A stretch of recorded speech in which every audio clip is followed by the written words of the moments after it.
So Apex Legends Season 20 just recently dropped about a week ago, and with the new season comes changes, and with those changes I made a video the day before the season actually released, just talking about it and giving my opinions, and that video, yeah, it wasn't really well received. So I just wanted to make a follow-up video, on my opinions after playing the season, and I do think some of my opinions have changed. So starting with the good things I do like about the changes in Season 20. I do like the new game mode, the LTM that they just dropped called Straight Shot. It is basically Battle Royale, but portion of the map reduced and only 30 players instead of 60. It's interesting. I don't think it's the best LTM we've had, but I do like it. I do like any LTM. It's a new option. It's a new mode. Who wouldn't like it? Another thing I like is some of the free rewards in the collection event.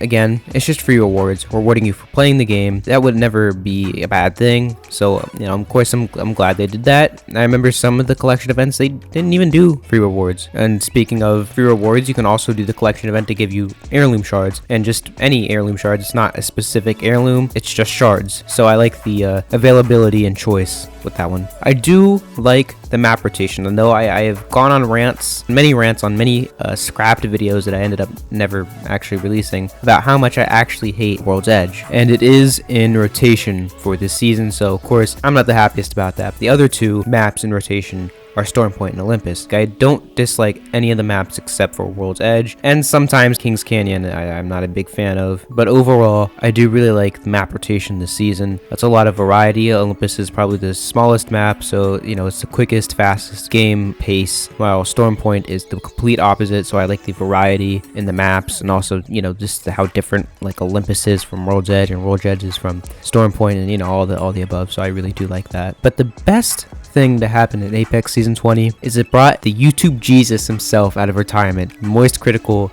aka Penguin Z0, came out of retirement when Apex Season 20 dropped.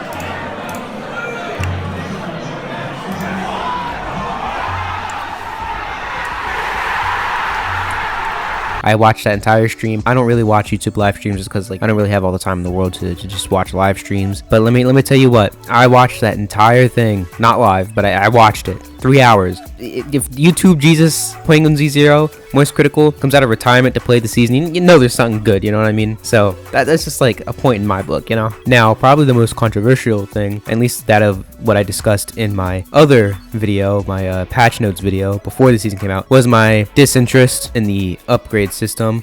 I said something along the lines of I think it brings chaos to the game, but like an unpredictable bad kind of chaos. I'm also not a big fan of these perk systems. I think it just adds some unpredictable chaos into even more chaos, and I just don't think that's good. I like chaos, but it has to be some sort of method to the madness, in my opinion, and this just adds a level of unpredictability that you just can't predict. I don't think I'm wrong.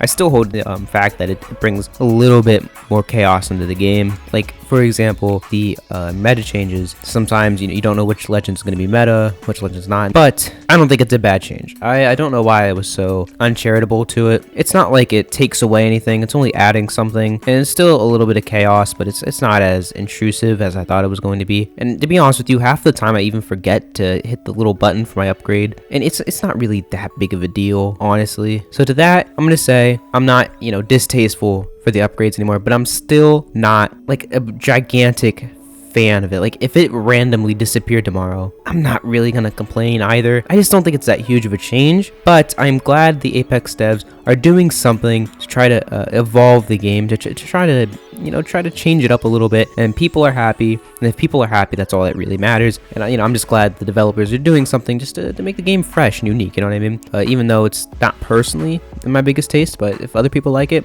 and that's pretty much all that matters. Okay, the things I'm more neutral about, I've already discussed the meta changes. Again, there's some slight meta changes that I'm not completely following on. Like, it's kind of hard to tell what legends are like doing good, or that really rank up a few tiers because of their benefits, and legends that fall down a few tiers because their benefits are maybe mediocre. Other than that, I don't want to get into it too much because I kind of already did. But the other thing I feel is neutral is actually the battle pass, and this is kind of difficult for me to articulate. I actually really like the skins. There's a few skins I was looking in there, I was like, yeah, it's pretty cool. But the biggest thing about the battle pass is the level 100 and 110 reactive skin. And the level 110 and 100 reactive skin is the R99. I love the R9. It's probably one of my favorite weapons in the game. And so, you know, to that, I should really be happy about this. But I'm actually not. Because right now, the skin that I have equipped is a pay-to-win skin on the R9. And the skin that they're selling in this reactive is not a pay-to-win. You know, it's just kind of disappointing. Like, I think the reactive skin is alright. It looks pretty decent. But I'm never going to be able to use it because it's just useless. Like, I'm sorry, I love the reactive skins. But, like, for people that don't have the pay-to-wins, I can see this as an absolute snatch. This is awesome. This is cool. But for people like me that have the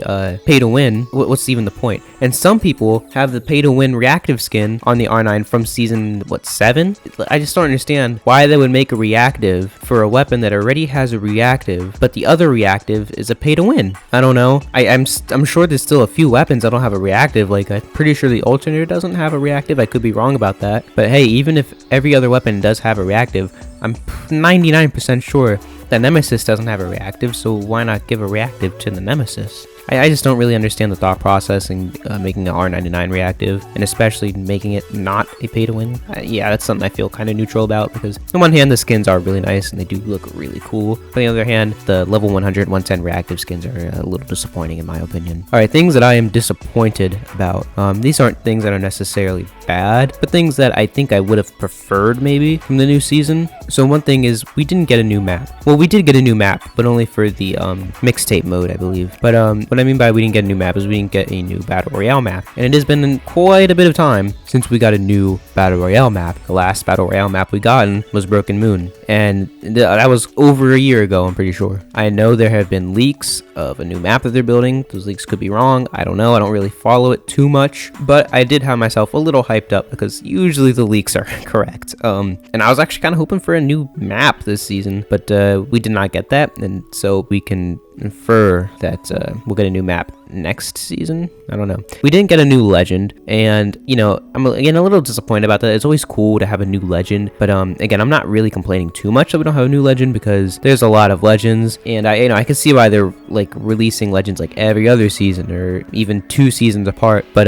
still, it's always cool to get a new legend. But I understand, you know, why they didn't, but I still think that's like kind of a disappointing thing, if that makes any sense. It's understandable, but it's still disappointing. The other thing that I put down as something I'm disappointed about is with the changes in the perk system, they changed the shield, the Evo shield system. And again, it's not as intrusive as I thought. When you level up, the shield repairs itself, so you don't actually have to heal it up, which is, you know, extremely practical. And you actually do level up your shields quite a lot easier than I, for some reason, was predicting it would be. But I still am not understanding. I've been playing the season since it came out. I'm still not understanding the shield core or whatever it's called. Isn't it supposed to give you like extra shield on top of the shield you have for a temporary amount of time? But I haven't seen it. Like I just haven't seen it, so I don't know what's going on with that. Maybe I just have to play more of the season. Again, I've only been playing for a week.